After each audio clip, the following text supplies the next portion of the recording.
南投鹿谷乡的秀峰国小重视实农的教育，创一个科技水耕的菜园啊，用仪器随时来监测，让蔬菜未受到气候甲病虫害的影响，嘛带领小朋友来认捌到科技农业。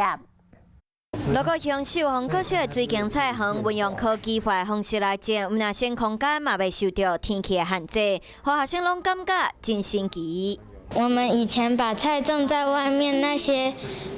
菜我们都很担心。我们现在已经把它改到室内，可以用机器测量它的健康状态。实农教育是秀峰国小的特色课程，唔那伫校园规划一个菜园，即马阁有水耕菜园，以后嘛唔惊会落大雨做水灾，或者是病虫害。 能够有别于以往过去的一个传统的耕种方式，让他们能够融入新的科技，然后对于这样子的一个新的农法，能够有一些多的想象。希望透过课程会当让学生体会到做农的辛苦和快乐，未来当为家乡的农业尽一份心力。